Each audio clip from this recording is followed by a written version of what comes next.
السلام علیکم ورحمۃ اللہ وبرکاتہ۔ ان الحمد للہ نحمده ونستعینه ونستغفره ونؤمن به ونتوکل علیہ ونعوذ باللہ من شرور انفسنا ومن سیئات اعمالنا من يهده الله فلا مضل له ومن يضلل فلا هادي له وأشهد أن لا إله إلا الله وحده لا شريك له وأشهد أن محمدا عبده ورسوله أما بعد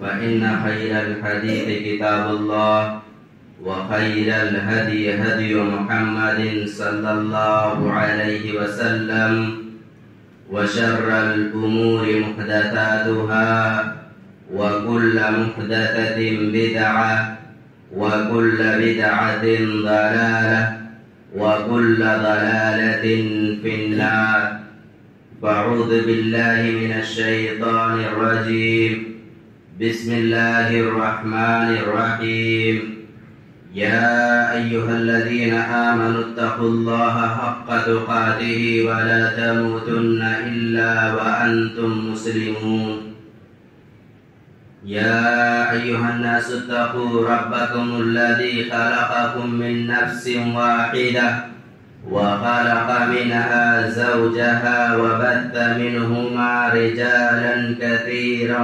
ونساء واتقوا الله الذي تساءلون به والأرحام إن الله كان عليكم رقيبا يا أيها الذين آمنوا اتقوا الله وقولوا قولا سديدا يصلح لكم أعمالكم ويغفر لكم ذنوبكم ومن يطع الله ورسوله فقد فاز فوزا عظيما قال الله عز وجل في كتابه العزيز واعبد ربك حتى يأتيك اليقين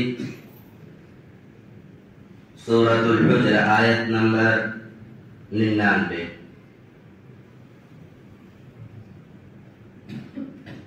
حاضرین جمعہ، دینی و میری بھائیوں، ہر طرح کی تعریف، حمد و ثنا، بڑائی اس وحدہ لا شریک خالق کائنات مالک ارض و سما کے لیے ہے، جس نے ہمیں اس دنیا میں پیدا کرنے کے بعد بھٹکتا ہوا گمراہ نہیں چھوڑا، بلکہ ہمیں سیدھے راستے پر لانے کے لیے صراط مستقیم پر چلنے کے لیے بے شمار انبیاء کرام کو مبعوث فرمایا، بھیجا۔ ان تمام نبیوں میں سب سے افضل نبی اور تمام نبیوں کے اغوا، رہبر، امام، پیشوا محمد اکرم صلی اللہ علیہ وسلم کی ذات گرامی ہے، جن کی بے پناہ کوششوں کی بدولت ہم اس دنیا کے سب سے صحیح ترین دین اور اللہ رب العالمین کے یہاں قابل قبول دین یعنی دین اسلام کے ماننے والے بنے۔ میرے بھائیوں اور دوستوں، ایک وقت تھا جب ہم کہہ رہے تھے آپس میں لوگوں سے کہ رمضان آنے والا ہے، رمضان آنے والا ہے، جب رمضان مل جائے تو اللہ کی خوب عبادت کریں، جب رمضان میں داخل ہو جائیں گے تو خوب نماز پڑھیں گے، تلاوت کریں گے، توبہ و استغفار کریں گے اور زیادہ سے زیادہ صدقہ و خیرات کریں گے۔ اور اب بس اتنا فاصلہ ہے کہ سورج ڈوبے اور رمضان کا مہینہ شاید ختم ہو جائے۔ ایک مہمان تھا جو آیا تھا اور اب وہ مہمان ہمارے درمیان سے رخصت ہونے والا ہے۔ خوش قسمت ہے وہ لوگ جنہیں رب العالمین نے رمضان جیسا مقدس بابرکت رحمتوں والا مہینہ نصیب فرمایا اور انہوں نے رب العالمین کی خوب جم کر عبادت کی، خوب تلاوت کیا، خوب استغفار کیا اور اللہ رب العالمین کے راستے میں دل کھول کر خرچ بھی کیا۔ لیکن محروم ہے وہ شخص، بدقسمت ہے وہ شخص، ناکامیاب ہے وہ شخص جسے رمضان کا مہینہ ملا اور اس نے روزہ نہیں رکھا، قرآن کو اٹھانے کی توفیق نہیں ہوئی، صدقہ و خیرات کرنے کا موقع نہیں اسے ملا، اللہ رب العالمین کے سامنے اپنی پیشانی جھکانے کی اسے توفیق نہیں ہوئی۔ پیارے رسول صلی اللہ علیہ وسلم نے فرمایا ایسا شخص نہایت ہی بدقسمت ہے جسے رمضان کا مقدس مہینہ ملے اور وہ اللہ رب العالمین کے سامنے رو کر کے، گڑ گڑا کر کے، اپنی پیشانی جھکا کر کے اپنے گناہوں کی بخشش نہ کروا دے، اپنے گناہوں کو اپنے نامہ اعمال سے مٹوا نہ دے۔ ایسا شخص بدقسمت ہے۔ میرے بھائی اور دوستو، ایک سوال ہے جو سوال میں اپنے آپ سے بھی پوچھتا ہوں اور آپ حضرات سے بھی پوچھتا ہوں کہ نماز پڑھنا صرف رمضان ہی میں واجب ہے، فرض ہے؟ آخر جو نیکیاں ہم رمضان میں کرتے ہیں، جو عبادتیں ہم رمضان میں کرتے ہیں، کیا وہ عبادتیں صرف رمضان کے لیے ہیں، سال کے 11 مہینوں میں نہیں ہیں؟ ہم اور آپ خود سے سوال کریں کہ نماز دین اسلام کا ایک عظیم رکن ہے، اس رکن کا انکار کرنے والا شخص اسلام سے خارج ہو جائے گا۔ ایسے شخص کا اسلام میں کوئی حصہ نہیں ہے جو نماز کا انکار کر دے۔ دین اسلام کی بنیاد جن 5 چیزوں پر ہے ان میں سے ایک چیز رکن کیا ہے؟ نماز ہے۔ میرے بھائی اور دوستو، رمضان میں بہت ساری عبادتیں ہم کرتے ہیں، بطور خاص 4 عبادتوں کا اہتمام ہمارے یہاں زیادہ پایا جاتا ہے، بہت شوق سے ہم انجام دیتے ہیں، لیکن وہی 4 عبادتیں ایسی ہوتی ہیں کہ جب رمضان کا مہینہ رخصت ہوتا ہے تو رمضان کے مہینے کے ساتھ ایسا لگتا ہے ہم نے ان عبادتوں کو بھی رخصت کر دیا۔ اب سال کے 11 مہینوں تک ہمارا ان عبادتوں سے کوئی واسطہ نہیں ہے، کوئی تعلق نہیں ہے۔ وہ 4 عبادتیں کیا کیا ہے میرے بھائیوں؟ سب سے پہلی چیز، جب رمضان کا مبارک مہینہ آتا ہے تو ہم نماز کا اہتمام کرتے ہیں۔ نمبر 2، جب رمضان کا مبارک مہینہ آتا ہے تلاوت قرآن کا اہتمام کرتے ہیں۔ نمبر 3، جب رمضان کا مہینہ آتا ہے خوب صدقہ و خیرات کرتے ہیں۔ نمبر 4، جب رمضان کا مہینہ آتا ہے تو خوب جم کر توبہ استغفار کرتے ہیں، قیام اللیل کرتے ہیں، تراویح پڑھتے ہیں۔ یہ ساری عبادتیں ہم انجام دیتے ہیں، لیکن بحیثیت مسلمان ہونے کے میرے بھائیوں، کیا سال کے 11 مہینوں میں یہ عبادتیں ہمیں نہیں انجام دینی ہے؟ ان عبادتوں سے ہمارا کوئی واسطہ نہیں ہونا چاہیے، کوئی تعلق نہیں ہونا چاہیے۔ ایسا نہیں ہے میرے بھائیوں۔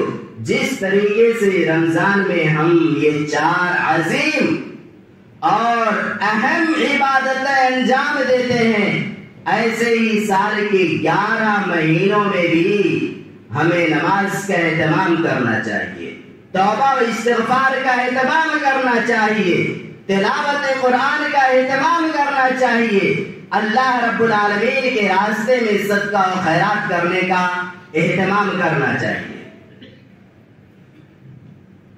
سب سے پہلی چیز میرے بھائیوں، نماز سے ہم مسلمان بہت زیادہ غافل ہیں. کیوں غفلت برتتے ہیں؟ موت کا کوئی بھروسہ ہے؟ زندگی پر یقین ہے کہ ابھی مسجد کے اندر بیٹھے ہوئے ہیں, مسجد سے باہر نکل سکتے ہیں کہ نہیں نکل سکتے ہیں؟ کسی کو گارنٹی ہے؟ کسی کو یقین ہے؟ کوئی بھی شخص گارنٹی نہیں لے سکتا اس بات کی. اور یہ بھی یاد رکھیے کہ بالغ ہو جانے کے بعد اگر نماز چھوڑتے ہیں تو پھر اللہ رب العالمین کے یہاں حساب دینا ہوگا. اگر نماز ہم نے بغیر عذر کے چھوڑی ہے تو اللہ رب العالمین کے سامنے جواب دینے سے بچ نہیں سکتے, اس وجہ سے کہ یہ دین اسلام کا ایک رکن ہے. اور رکن کو ڈھانے کا مطلب میرے بھائیو سمجھتے ہو کیا ہے؟ کوئی گھر ہو, اس گھر کا جو چھت ہوتا ہے یا پورے گھر کو روکنے کے لیے 4 دیوار ہوتے ہیں. اگر ان میں سے کسی ایک کو ڈھا دیجئے تو آپ خود سے پوچھئے کہ وہ گھر صحیح سالم رہ سکتا ہے؟ نہیں رہ سکتا. بےآئین ہی اسی طریقے سے اگر ہم نماز چھوڑ دیتے ہیں, نماز کا اہتمام نہیں کرتے, نماز کی پابندی نہیں کرتے, تو ہمارا ایمان کتنا سلامت ہے, ہمارا اسلام کتنا سلامت ہے, ہمارا ایمان کتنا محفوظ ہے, اپنے آپ سے سوال کر سکتے ہیں. نماز کی اہمیت کیا ہے میرے بھائی؟ ہوتا کیا ہے اس دنیا کے اندر؟ اس دنیا کے اندر انسان کی مزاج, انسان کی طبیعت ہے, جب بھی کوئی کام کرتا ہے, بزنس کرتا ہے, کاروبار کرتا ہے, تو سب سے پہلی فکر اس کے ذہن میں یہ آتی ہے اس میں فائدہ کتنا ملے گا, یہ کاروبار کریں گے کتنا ملے گا, اور کوئی کاروبار کرتے ہیں کتنا فائدہ ملے گا.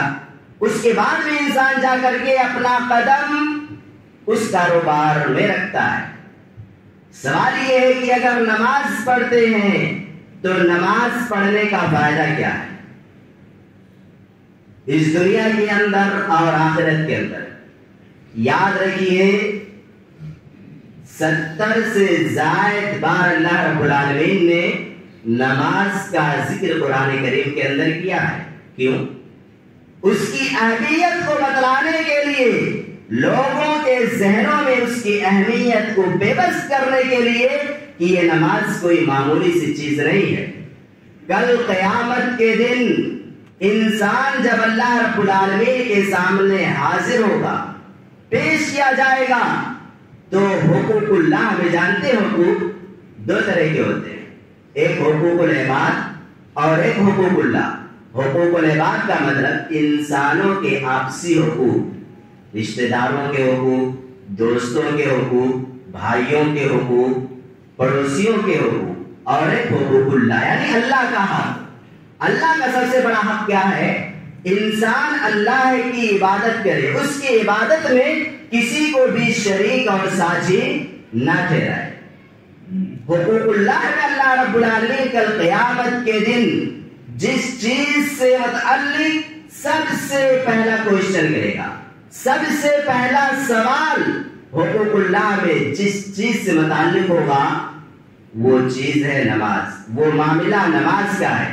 پیارے رسول صلی اللہ علیہ وسلم نے فرمایا اول ما يحاسب به العبد يوم القیامہ الصلاۃ.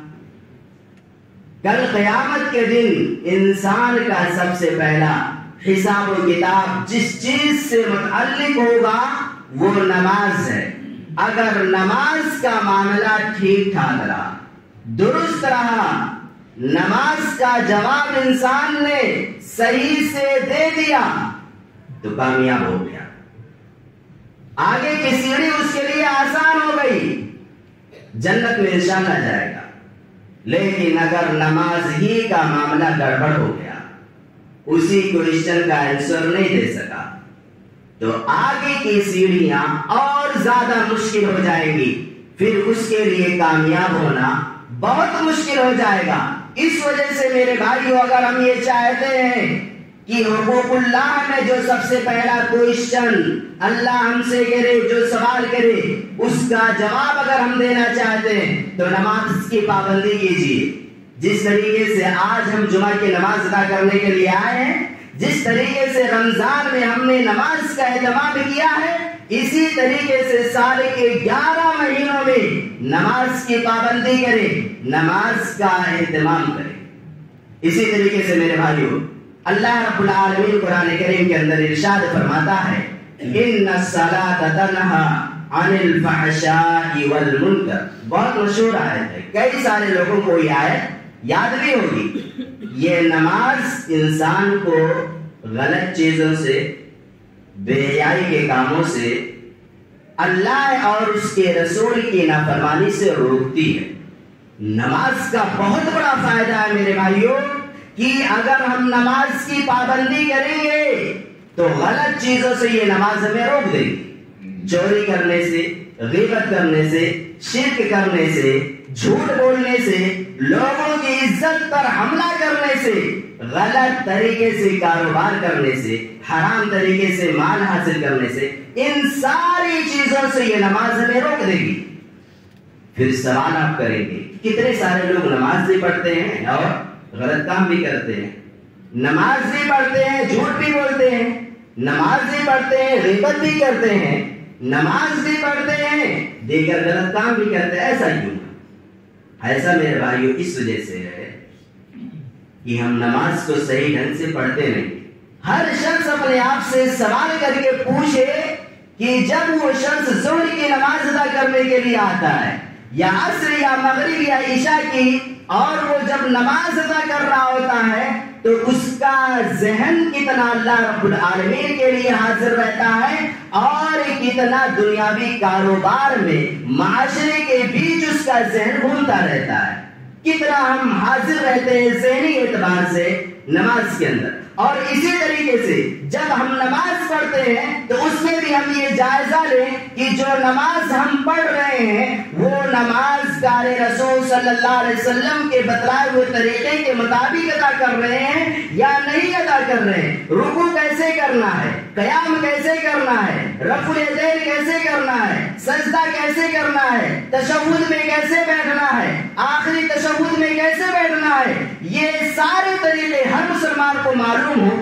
صحیح طریقے سے پیارے رسول صلی اللہ علیہ وسلم کے بتلائے ہوئے طریقے کے مطابق بہت مشکل ہے، بہت مشکل ہے میرے بھائیوں، اور ہم جاننے کی کوشش بھی نہیں کرتے۔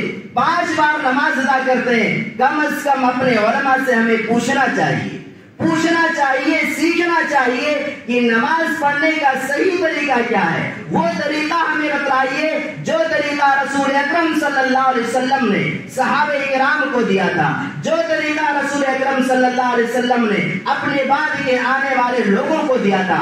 جب صحیح طریقے سے نماز ادا کریں گے، ذہن حاضر کر کے نماز ادا کریں گے، تب انشاءاللہ وہ صلاۃ، وہ نماز ہمیں غلط چیزوں سے، بے حیائی کے کاموں سے، فحاشی کے کاموں سے، جھوٹ بولنے سے، غیبت کرنے سے، رشوت کھانے سے یا دیگر غلط چیزوں سے میرے بھائیوں روک دے گی۔ اسی طریقے سے میرے بھائیوں جب انسان کی روح نکلنے والی ہوتی ہے نا، انسان اس دنیا کو چھوڑنے والا ہوتا ہے اور آخرت کے سفر پر روانہ ہونے والا ہوتا ہے، اس وقت اگر وہ کوئی نصیحت کرے گا یا وصیت کرے گا تو وہ وصیت بہت امپورٹنٹ ہوگی، بہت ہی اہمیت کی حامل ہوگی وہ نصیحت۔ کوئی ایسی بات نہیں کہے گا، اس وقت جو بات کہے گا وہ بات بہت ہی اہم ہوگی۔ پیارے رسول صلی اللہ علیہ وسلم کا معاملہ کیا تھا؟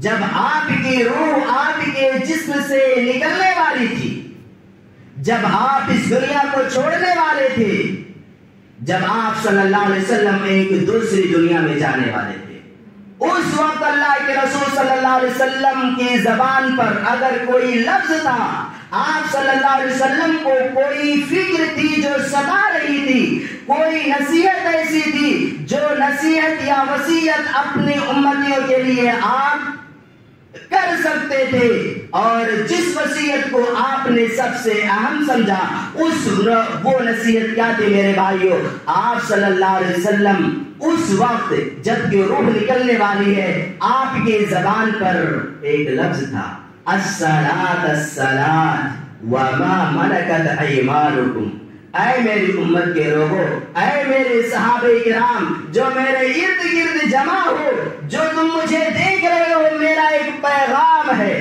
میری ایک وصیت ہے، اور اس وصیت کو اپنے بعد آنے والے لوگوں تک پہنچا دینا۔ وہ وصیت کیا ہے؟ الصلاۃ السلام۔ میری امت کے لوگوں، کہیں ایسا نہ ہو دنیا تم پر غالب آ جائے، کاروبار میں اس قدر لگ جاؤ، دنیا کے پیچھے اس قدر بھاگنے لگ جاؤ کہ تمہیں نماز کی فکر نہ ہو، تمہیں اللہ کے گھر کی زیارت کی توفیق نہ ہو۔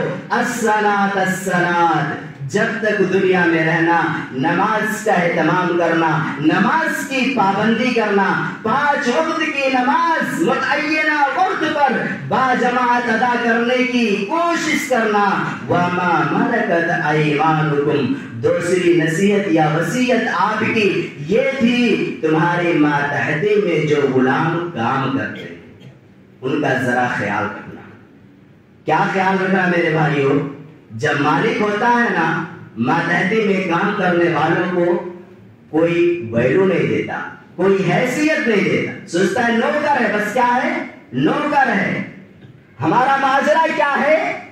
ہمارا معاملہ یا ہمارا اخلاق یہ ہے میرے بھائیوں، ایک دن مزدوری پر اگر ہم کسی کو رکھ لیتے ہیں، کیا کچھ نہیں سنا دیتے ہیں، تھوڑا سا لیٹ ہو جائے، تھوڑی سی تاخیر کر دے، تھوڑا سا آرام کرنے لگ جائے، زبان سے گالی بھی دے دیتے ہیں، اور حد درجہ جب اخلاقی سطح سے نیچے گرتے ہیں تو ہاتھ بھی اٹھا دیتے ہیں۔ پیارے رسول کا اسوہ اپنائیے، نبی صلی اللہ علیہ وسلم کی سیرت کا مطالعہ کیجیے، آپ کے اخلاق کو دیکھیے، آپ کے کردار کو دیکھیے، مطالعہ کیجیے، اسٹڈی کیجیے کہ نبی کا سلوک اپنے ماتحتوں کے ساتھ کیسا تھا، آپ کے ماتحتی میں جو کام کرتے تھے ان کے ساتھ آپ کا ویوہار، آپ کا سلوک کیسا تھا۔ مشہور واقعہ ہے، ہر شخص جانتا ہوگا، انس بن مالک رضی اللہ تعالی عنہ مشہور صحابی رسول ہیں، بہت ساری حدیثیں بھی روایت کرتے ہیں۔ 10 سال تک آپ کی خدمت کی ہے، غور سے سنیے گا، ذہن میں محفوظ کر لیجئے، 10 سال تک خدمت کی۔ لوگوں نے سوال کیا، انس تم تو رگ رگ سے واقف ہو گے نبی کے، 1-2 دن نہیں رہے نبی کے ساتھ، 10 سال تک رہے ہو انس، ذرا یہ بتا دو نبی نے کبھی ڈانٹا بھی، کبھی مارا بھی، کبھی کچھ کہا بھی؟ کہا لوگوں سن لو، تم مارنے کی بات کرتے ہو، تم گالی دینے کی بات کرتے ہو، اس نبی کا اخلاق اتنا بلند ہے، وہ نبی اخلاق کے اتنے اونچے معیار پر فائز ہے کہ اگر کبھی وضو کے لیے اس نے پانی بھی مانگا تھا اور وہ پانی زمین پر گر گیا تھا، مسکرا کر اس نے نظر انداز کر دیا تھا۔ مارنا اور گالی دینا تو دور کی بات۔ اس وجہ سے میرے بھائیوں، اپنے ماتحتی میں جو لوگ ہیں ان کا خیال رکھیے۔ اسی طریقے سے میرے بھائیوں، دوسری چیز کیا ہے؟ صدقہ و خیرات ہم اس ماہ مبارک میں بہت کرتے ہیں، صدقہ کرنا چاہیے، بہت اچھی چیز ہے، زکوٰۃ خاص طور پر نکالتے ہیں اور نفلی صدقہ بھی کرتے ہیں، لیکن سال کے 11 مہینوں میں میرے بھائیوں ہم سست پڑ جاتے ہیں۔ صدقہ ہمیشہ کیجیے میرے بھائیوں، کوئی ضروری نہیں ہے کہ 1000 ہی دیجیے، وَلَوْ بِشِقِّ تَمْرَةٍ، امام بخاری نے باب باندھا ہے، کھجور کی گٹھلی کے برابر بھی اگر صدقہ کر سکتے ہیں تو کر دیجیے، 2 روپیہ، 10 روپیہ، 5 روپیہ، جو بھی اللہ تعالیٰ نے میسر دیا ہے، توفیق دی ہے اللہ نے آپ کو، صدقہ کیجیے۔ صدقہ کرنے کا سب سے بڑا فائدہ میرے بھائی جانتے ہو کیا ہے؟ صدقہ کرنے کا سب سے بڑا فائدہ یہ ہے کہ ہمارے اوپر اگر کوئی آفت آنے والی ہوتی ہے، مصیبت آنے والی ہوتی ہے، پریشانی آنے والی ہوتی ہے، تو یہ صدقہ اس آفت کو یا اس مصیبت کو یا اس پریشانی کو ہٹا دیتا ہے۔ اور یہ بھی ذہن میں رکھیے، ما نقصت صدقۃ من مال، صحیح مسلم کی حدیث ہے۔ عقیدہ ہونا چاہیے میرے بھائیوں، اللہ پر بھروسہ اور یقین رکھیے۔ کس بات پر؟ صدقہ کرنے سے کبھی مال کم نہیں ہوتا ہے، صدقہ کرنے سے کبھی مال کم نہیں ہوتا۔ ہاں ظاہری طور پر تو دکھے گا کہ 100 روپیہ تھا، 50 روپیہ صدقہ، اب 50 ہی بچا، کم ہو گیا۔ اچھا، اس کے پھر مقابل سود کا مسئلہ جانتے کیا ہے؟ سود کا مسئلہ یہ ہے، فائدہ آپ کو دکھے گا فوراً، ہینڈ ٹو ہینڈ فائدہ دکھے گا. آپ نے کسی کو آج سود پر پیسہ دے دیا 5,000 اور کیا کہا 1 ہفتے کے بعد آپ کو واپس کرنا ہوگا، لیکن کتنا واپس کریں گے؟ 7,000 واپس کریں گے. یا اگر 1 ہفتے کے بعد واپس نہیں کیا تو آپ کو 8,000 واپس کرنا پڑے گا. فائدہ مل گیا، 5 دیا 8 مل گیا سود. اور صدقے میں 100 تھا 50 دے دیا 50 ہی بچا. یہ ظاہری چیز ہے میرے بھائی، یہ وہ چیز ہے جسے ہمارا ذہن محسوس کرتا ہے، جنہیں ہماری آنکھیں دیکھتی ہیں، لیکن یہ جھوٹ ہے. سچ دیوار کے پیچھے ہے. سچ کیا ہے؟ سچ یہ ہے کہ صدقہ کرنے سے کبھی بھی مال گھٹتا نہیں ہے اور سود لینے سے کبھی بھی مال بڑھتا نہیں ہے. سچ یہ ہے، اور اس پر یقین رکھیے، عقیدہ رکھیے. اور کئی مثالیں اسلامی تاریخ کی ہیں میرے بھائیوں. کتنی مثالیں ذکر کروں گا، وقت بھی ہونے والا ہے. کئی مثالیں ہیں. عبد الرحمن بن عوف کو تاریخ کا پڑھنے والا ہر شخص جانتا ہوگا. عثمان بن عفان کو صحابہ کی سیرت کا مطالعہ کرنے والا ہر طالب علم جانتا ہوگا. دل کھول کر انہوں نے اللہ کے راستے میں خرچ کیا، دل کھول کر خرچ کیا، لیکن اللہ نے اتنی ہی برکتیں بھی ان کے پیسوں میں رکھی تھی. جانتے ہیں یہی عبد الرحمن بن عوف جب ہجرت کر کے گئے تھے تو ان کے پاس کوئی چیز نہیں تھی. راستے میں گھر والوں نے بیٹا بھی چھین لیا تھا، جو مال وغیرہ تھا سب کچھ چھین لیا تھا. خالی ہاتھ ہجرت کر کے گئے، اللہ کے رسول کے سامنے پہنچے، دیکھا پیدل آئے ہیں عبد الرحمن بن عوف. صحرائے عرب، دھوپ کی شدت ہے، صحرا ہی صحرا، سایہ حاصل کرنے کے لیے کوئی جگہ نہیں. ہونٹ پھٹ گئے تھے، ایڑیوں سے خون نکلتا تھا. اس کے بعد میں نبی اکرم صلی اللہ علیہ وسلم نے 2 صحابہ کے درمیان اخوت و بھائی چارگی قائم کرائی. اور ایک صحابی نے کہا میرے پاس اتنی پراپرٹی ہے 2 حصے کرتا ہوں، ایک حصہ آپ لے لیجئے، ایک حصہ میں لے لیتا ہوں. یہ اخوت بھائی چارگی کی اعلیٰ مثال ہے، جو مثال دنیا نے پہلے نہیں دیکھی تھی اور بعد میں بھی نہیں دیکھی. انہوں نے کہا نہیں، صرف مجھے مارکیٹ کا راستہ بتا دیجیے، بازار کا راستہ کدھر جاتا ہے وہ راستہ مجھے دکھا دیجیے. ٹھیک ہے جاؤ، بازار کا راستہ یہ ہے. تجارت شروع کیا. اللہ نے اتنی برکت دی، اتنی برکت دی. کہتے ہیں سیرت کے لکھنے والے مٹی بھی چھوتے تھے تو وہ بھی چیز سونا ہو جاتی تھی. مطلب کیا تھا؟ برکت اتنی تھی کہ کبھی انہوں نے گھاٹے کا سودا نہیں کیا. لیکن وہی دیکھیں گے دل کھول کر عبد الرحمن بن عوف نے رسول اکرم صلی اللہ علیہ وسلم کے حکم کے مطابق اللہ رب العالمین کے راستے میں خرچ کیا. اس وجہ سے میرے بھائیوں، صدقہ اور خیرات کے تعلق سے کبھی بھی غفلت کا شکار ہمیں نہیں ہونا چاہیے. دل کھول کر کے صدقہ دینا چاہیے. صدقہ دینے کا ایک فائدہ یہ ہوتا ہے معاشرے سے فقر و فاقہ ختم ہو جاتا ہے، بھوک مری ختم ہو جاتی ہے. آج ہی ہم جو دیکھتے ہیں نا، بھیک مانگنے والوں کی تعداد اتنی زیادہ ہے. کیوں؟ بہت سارے لوگ زکات نہیں دیتے.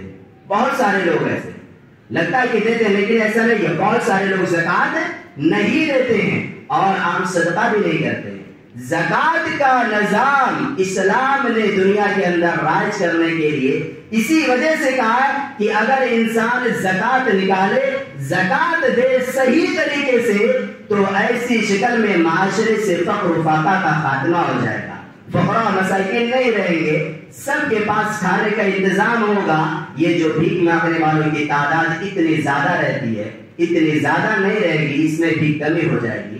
لیکن اس شرط کے ساتھ کہ ہم صحیح طریقے سے زکات نکالے، صدقہ و خیرات کرے. کل قیامت کے دن جب انسان سایہ تلاش کرے گا، اس دن وہ شخص اپنے صدقے کے سائے میں رہے گا جس نے اللہ رب العالمین کے راستے میں صدقہ و خیرات کیا ہوگا.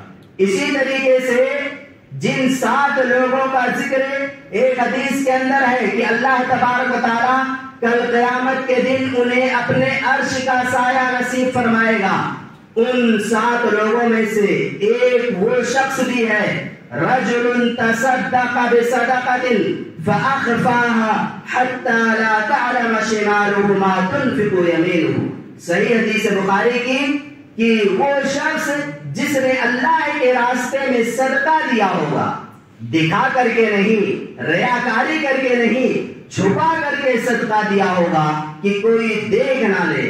رات کی تاریکی میں نکل کر جب دنیا سو رہی تھی، کسی فقیر کے گھر جا کر کے اس نے کھانے کا انتظام کیا تھا. کسی مسکین کے بچوں کو جا کر کے عید کی مناسبت سے اس نے کپڑوں کا انتظام کر دیا تھا ان کے لیے، یا دیگر چیزوں کا انتظام کر دیا تھا. چھپا کر کے اس نے صدقہ و خیرات کیا ہے. کل قیامت کے دن اللہ رب العالمین ایسے شخص کو اپنے عرش کا سایہ نصیب فرمائے گا. تیسری چیز میرے بھائیوں جو اس ماہ مبارک میں ہم کیا کرتے ہیں اور سال کے 11 مہینوں میں اسے چھوڑ دیتے ہیں، ترک کر دیتے ہیں، وہ ہے قرآن کریم کی تلاوت قرآن.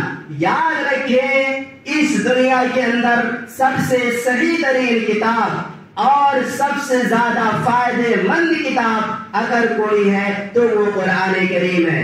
جس قرآن کا حرف یقین پر دلالت کرتا ہے، اس کتاب کے کسی حرف پر بھی انسان کو شک کرنے کی گنجائش نہیں ہے.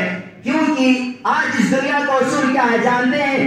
جب بھی کوئی رائٹر کوئی بک لکھتا ہے، کوئی کتاب لکھتا ہے تو اپنی کتاب کے فرسٹ پیج پر یا آخر میں لکھتا ہے اگر اس کتاب کے اندر کوئی مسٹیک ہوگی، کوئی خامی ہوگی، کوئی نقص ہو تو نیچے دیے گئے نمبر پر کانٹیکٹ کر دیجیے گا، مجھے بتلا دیجیے گا تاکہ آئندہ جب یہ کتاب چھپے مارکیٹ میں آئے تو اس کی اصلاح کر لوں.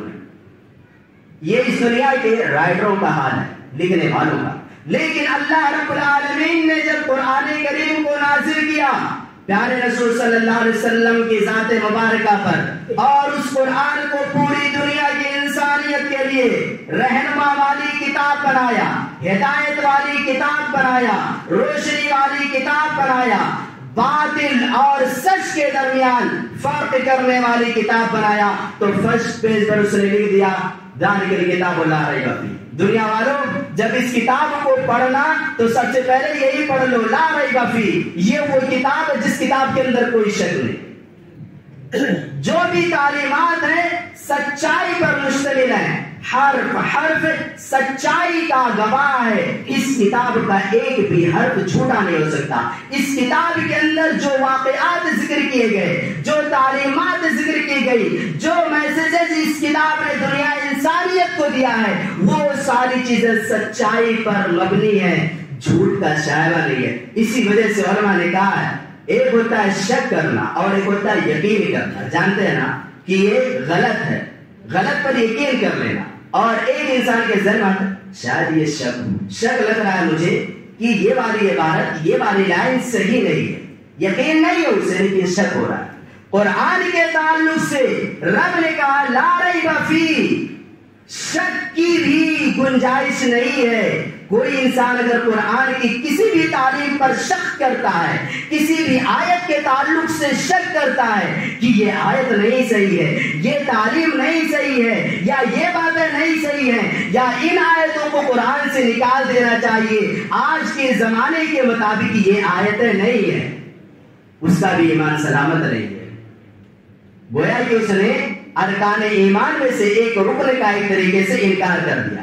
اور یاد رکھیے اسی کتاب سے عزت بھی ملنے والی ہے اور اسی کتاب سے ذلت بھی ملنے والی ہے. اگر ہم اس دنیا کے اندر عزت چاہتے ہیں، عزت و وقار چاہتے ہیں، سر اٹھا کر کے جینا چاہتے ہیں اور اسی طریقے سے دوسروں کے دلوں پر حکمرانی کرنا چاہتے ہیں، ہمارا ایک وقار ہو، جس ملک میں ہوں، جس سوسائٹی میں ہوں، جس معاشرے میں ہوں، تو قرآن کی تعلیمات پر عمل کرنا ہوگا. پیارے رسول صلی اللہ علیہ وسلم نے فرمایا ان اللہ یرفع بہذا الکتاب اقواما ویدع بہ آخرین. اللہ رب العالمین اس کتاب کے ذریعے سے کچھ لوگوں کو عزت دے دے گا اور کچھ لوگوں کو ذلت دے دے گا۔ جو لوگ اس کتاب کی تعلیمات پر عمل کریں گے انہیں عزت دے گا، جو لوگ اس کتاب کی تعلیمات سے منہ پھیر لیں گے انہیں اللہ رب العالمین ذلت میں ڈال دے گا۔ اس وجہ سے میرے بھائیوں، یہ آخری کتاب الماریوں میں سجانے کے لیے نہیں آئی ہے، یہ آخری کتاب جو اللہ نے پیارے رسول صلی اللہ علیہ وسلم کو دی ہے، اس لیے دی ہے تاکہ ہم اس کی تلاوت کریں، ہمیشہ پڑھیں اس کتاب کو۔ کوئی دن ہمارا ایسا نہیں گزرنا چاہیے جس دن ہم نے قرآن کریم کی تلاوت نہ کی ہو۔ کوئی ہم سے یہ نہیں کہتا یا میں آپ سے یہ نہیں کہتا ایک بار آپ پڑھیے، کبھی بھی مشورہ نہیں دوں گا۔ میرے بھائی ایک صفحہ پڑھ لیجئے، 5 لائن پڑھ لیجئے، کافی ہے، 5 لائن پڑھ لیجئے، لیکن ترجمے کے ساتھ سمجھ کر کے پڑھ لیجئے، روزانہ پڑھیے۔ بہت ہے میرے بھائیوں، لیکن قرآن کو روزانہ پڑھا کیجئے۔ اور اسی طریقے سے آخری بات وہ یہ ہے توبہ استغفار۔ میرے بھائیوں توبہ استغفار کیجئے، صرف رمضان میں نہیں، رمضان کے علاوہ سال کے 11 مہینے ہیں، ان میں بھی ہمیشہ توبہ استغفار کیجئے۔ اللہ تبارک و تعالیٰ نے ارشاد فرمایا ہے وَتُوبُوا إِلَى اللَّهِ جَمِيعًا أَيُّهَا الْمُؤْمِنُونَ لَعَلَّكُمْ تُفْلِحُونَ۔ اے مومنوں کی جماعت، اللہ رب العالمین سے استغفار کرو، توبہ کرو تاکہ تم کامیاب ہو جاؤ۔ اور یاد رکھیے کل بنی آدم خطاء وخیر الخطائین التوابون، پوری آدم کی اولاد گنہگار ہے۔ اس دنیا کے اندر کوئی بھی انسان ایسا نہیں ہے پیارے رسول صلی اللہ علیہ وسلم کے دعوت مبارکہ کے بعد جو گناہوں سے پاک ہو، صاف ہو۔ ہر انسان گنہگار ہے، لیکن ان گنہگاروں میں سب سے بہتر وہ لوگ ہیں جو اللہ رب العالمین کی طرف رجوع کرتے ہیں، توبہ کرتے ہیں۔ وہ نبی جو نبی معصوم عن الخطا تھا، اس نبی نے اپنی امت کے لوگوں کو مخاطب کر کے کہا ہے یا ایھا الناس توبوا الی ربکم فواللہ لا توب الی اللہ عز وجل فی اليوم 100 مرہ۔ اے آدم کی اولاد، اے میرے صحابہ سنو، پوری انسانیت مخاطب ہے کہ اللہ رب العالمین سے توبہ کرو، استغفار کرو، اپنے گناہوں کی بخشش کرواؤ، کیونکہ میرا معاملہ یہ ہے، میرا ماجرا یہ ہے کہ میں اپنے رب سے ایک دن میں 100 بار توبہ استغفار کرتا ہوں۔ غور کریں، جائزہ لیں، خود سے سوال کریں۔ وہ نبی جو معصوم عن الخطا ہے، اس کا مسئلہ یہ ہے ایک دن میں 100 بار اللہ رب العالمین سے توبہ و استغفار کرتا ہے۔ اور ہمارا معاملہ کیا ہے؟ گناہوں میں ہم ڈوبے ہوئے ہیں، نہ جانے ایک دن میں کتنے بار غیبت کرتے ہیں۔ آنکھوں کے گناہ الگ، زبان کے گناہ الگ، ہاتھ کے گناہ الگ، خرید و فروخت کے گناہ الگ، نہ جانے کتنے گناہ ہم سے ہوتے ہیں، پھر بھی ہم ایک دن میں کتنے بار اللہ رب العالمین سے توبہ استغفار کرتے ہیں۔ اس سلسلے میں ہر مسلمان کو غور کرنا چاہیے، سوچنا چاہیے۔ آخری بات رمضان سے متعلق یہ ہے ہمارے درمیان کیا کہا جاتا ہے کہ رمضان کا جو آخری جمعہ ہوتا ہے الوداعی جمعہ کے نام سے ہمارے معاشرے میں لوگ جانتے اور مانتے ہیں۔ میرے بھائی اس تعلق سے کوئی بھی صحیح حدیث نہیں ہے جس کی بنیاد پہ ہمیں کیا ہے کہ آخری جمعہ رمضان کا جو ہوتا ہے الوداعی جمعہ ہوتا ہے۔ رمضان کے پہلے 3 جمعوں کی جو حیثیت ہے وہی حیثیت اس جمعے کی ہے۔ جب یہ چیز غلط ہے تو اس جمعہ کو الوداعی جمعہ کا نام دے کر کے اور جو اعمال کیے جائیں گے وہ بھی صحیح اور درست نہیں ہوں گے، کیونکہ شریعت کا ایک اصول ہے، ایک ضابطہ ہے کہ دین کے اندر کوئی بھی عبادت کرنے کے لیے یہ شرط ہے کہ وہ عبادت صحیح حدیث سے ثابت ہو یا قرآن کریم سے ثابت ہو یا اجماع سے ثابت ہو، اور اس کا ثبوت تینوں چیزوں میں سے کسی بھی چیز سے نہیں ہے۔ اس وجہ سے ہر مسلمان کو اس سے پرہیز کرنا چاہیے، اور اس جمعہ کی بھی وہی حیثیت ہے جو حیثیت دیگر جمعہ کی۔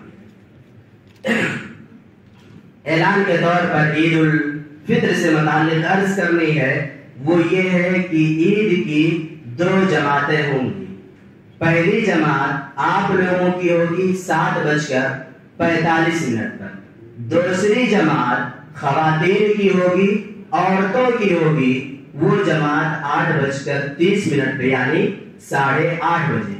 تو آپ لوگ 7:45 سے پہلے مسجد میں پہنچنے کی کوشش کریں گے تاکہ وقت پر عید الفطر کی نماز ہم ادا کر لیں، اور اپنے ساتھ اپنے چھوٹے بچے ہیں انہیں بھی لے کر کے آئیں گے۔ اسی طریقے سے خواتین کی جماعت 30 منٹ پہ یعنی 8:30 بجے وہ بھی اپنے وقت پر مسجد میں پہنچ جائیں گی تاکہ عید الفطر کی نماز باجماعت ادا کر سکے۔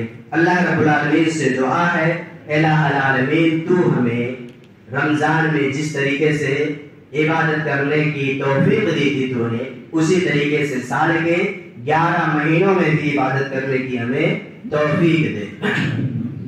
الہ العالمین جو عبادتیں ہم نے رمضان میں کی ہیں ان عبادتوں کو تو قبول فرما لے اور ان عبادتوں کو آخرت میں کامیابی کا سبب بنا دے، آمین۔ الہ العالمین تو ہمیں 5 وقت کی نماز باجماعت ادا کرنے کی توفیق دے، آمین۔ الہ العالمین تو ہمیں اگلا رمضان بھی نصیب فرما، آمین۔ الہ العالمین ہم میں سے جو بھائی انتقال کر گئے ہیں تو ان کی قبر کو نور سے بھر دے اور انہیں کل قیامت کے دن انبیاء کرام، شہداء اعظام، صدیقین کی رفاقت اور معیت نصیب فرما، آمین۔ الہ العالمین ہم میں سے جو بھائی بیمار ہیں تو انہیں شفاء کاملہ عاجلہ عطا فرما، آمین۔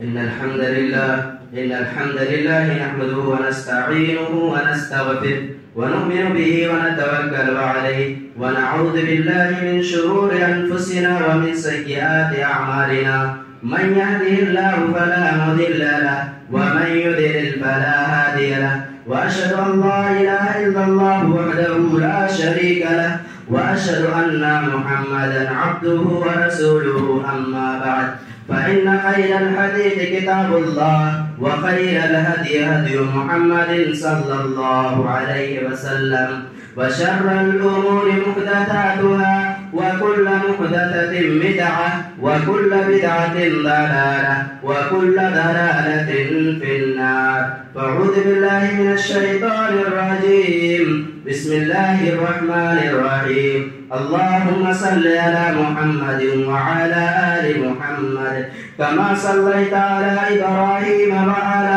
آل إبراهيم إنك حميد مجيد اللهم بارك على محمد وعلى آل محمد كما باركت على إبراهيم وعلى آل إبراهيم إنك حميد مجيد عباد الله رحمكم الله إن الله يأمر بالعدل والإحسان وإيتاء ذي القربى وينهى عن الفحشاء والمنكر والبغي يعظكم لعلكم تذكرون ولذكر الله تعالى أعلى وأجل وأتم وأكبر